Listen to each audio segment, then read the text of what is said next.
আমি কথা বলবো আলোচিত একটি প্রশ্ন নিয়ে। রিফাইন্ড বা পরিশুদ্ধ আওয়ামী লীগ কি আদৌ বাস্তবসম্মত? দলটির ভেতরে কি এমন কোনো চেষ্টা চলছে, নাকি এটি এক প্রকার কৌশলগত বিভ্রান্তি?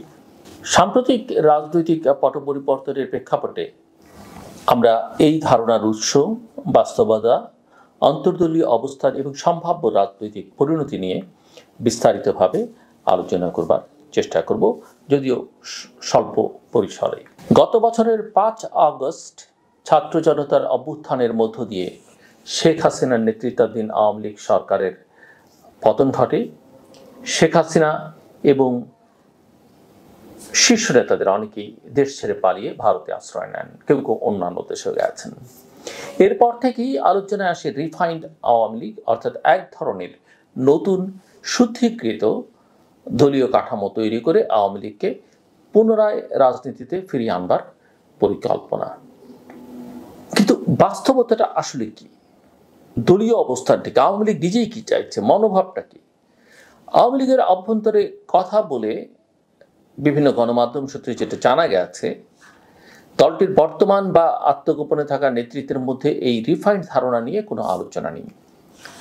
ভুল স্বীকার বা অনুশোচনার পরিবর্তে নেতারা উল্টো অন্তর্বর্তী সরকার এবং আন্দোলনের নেতাদের বিরুদ্ধে বক্তব্য দিয়ে চলেছেন। সামাজিক যোগাযোগ মাধ্যমে সেটা আমরা দেখতে পাচ্ছি। পত্রপত্রিকা তাদের কথা কেউ কেউ ছাপছেন। দলটির তথ্য প্রচার সম্পাদক আমিনুল ইসলাম স্পষ্ট করে বলছেন, কোনো রিফাইন নয়, একেবারে পিওর। পিওর মানে পিওর বঙ্গবন্ধুর আওয়ামী লীগের রাজসিক প্রত্যাবর্তনের প্রতীক্ষা। আপনারা বুঝতেই পাচ্ছেন তাদের মনোভঙ্গি কি, মনোভাব কি।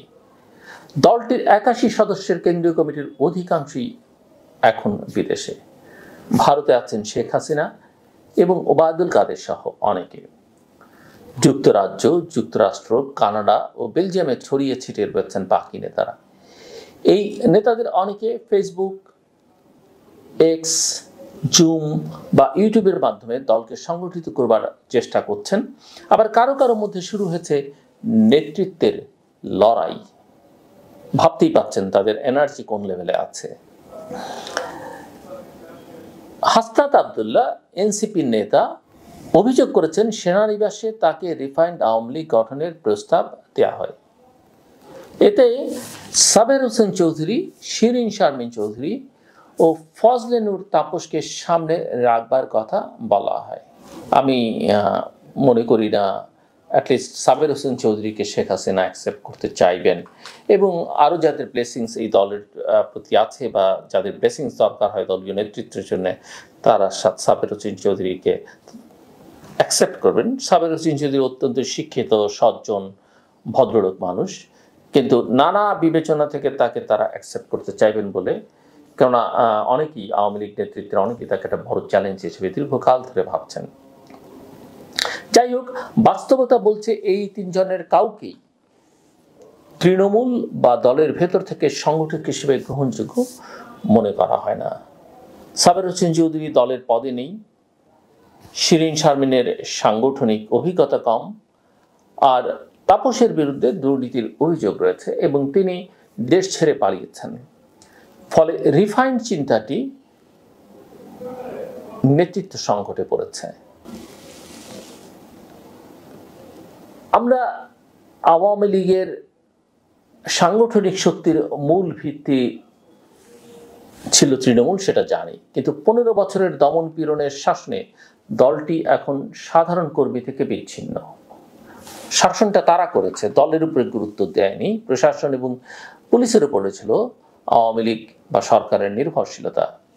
সরকারের পতনের পর অনেক তৃণমূল নেতা শেখ হাসিনা এবং তার পরিবারের উপর ক্ষুব্ধ। বর্তমান পরিস্থিতিতে কোনো শুদ্ধি প্রক্রিয়া শুরু করতে গেলে এই ক্ষোভ বড় বাধা হয়ে দাঁড়াবে। যদিও আমি জানি শেষ পর্যন্ত শেখ হাসিনার সিদ্ধান্তই এই দলের চূড়ান্ত হবে। তিনি যেখানে যে অবস্থায় থাকুন না কেন, জীবিত থাকলে তার সিদ্ধান্ত চূড়ান্ত। রাজনৈতিক বিশ্লেষক মিস্টার মহিউদ্দিন আহমেদের মতে রিফাইন্ড আওয়ামী লীগের ধারণাটাই অবান্তর। তিনি বলেন যে যারা এখন রিফাইন্ড আওয়ামী লীগ করবার কথা বলছেন তারাও ভুয়া নির্বাচনের সুবিধাভোগী। তাদের মাধ্যমে শুদ্ধিকরণ আসলে সম্ভব নয়। মিস্টার মহিউদ্দিন আহমেদ আরও বলছেন যে পরিশুদ্ধির দাবি দলীয় ভেতর থেকে না এলে তা কখনোই বাস্তবায়িত হয় না।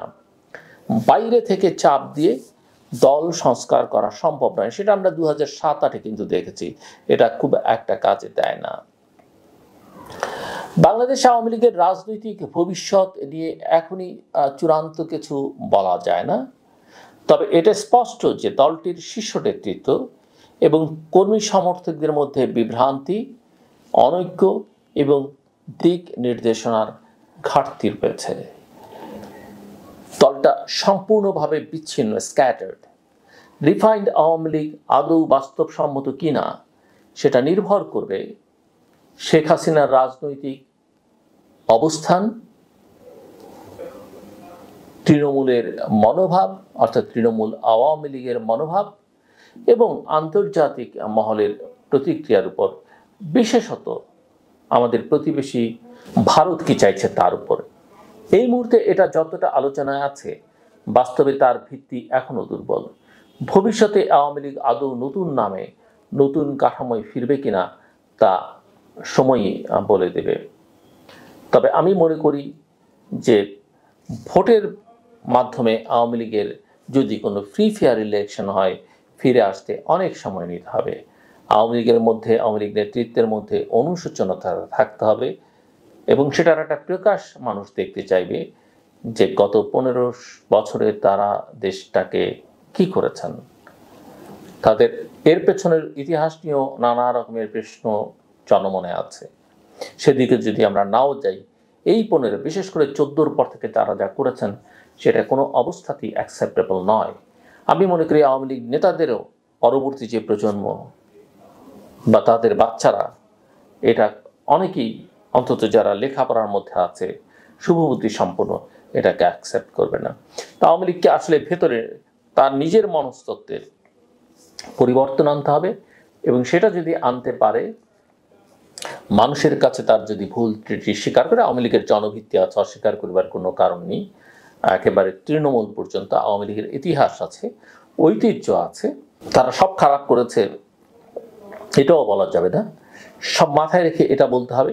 কিন্তু ওই যে অনুশোচনা, অনুতাপ, ক্ষমা, এগুলো যতক্ষণ না করছে এবং নিজেকে, নিজের দলের ভেতরে গণতন্ত্র, শুদ্ধিচার, সেটা যতক্ষণ পর্যন্ত না করছে, শুদ্ধিকরণ, ততক্ষণ পর্যন্ত আওয়ামী লীগের ভবিষ্যৎ নেই।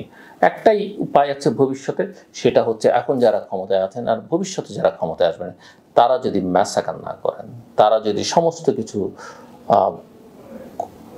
গুবলেট করে না দেন, তারা যদি জন আকাঙ্ক্ষার বিপরীতে গিয়ে চরমভাবে না দাঁড়ান, সেটা না হলে আওয়ামী লীগকে অনেক অনেক সময় নিতে হবে। আমার কথা শুনবার জন্য আপনাদের অসংখ্য ধন্যবাদ। আপনাদের সবার জন্য শুভকামনা। ভালো থাকবেন, নিরাপদে থাকবেন।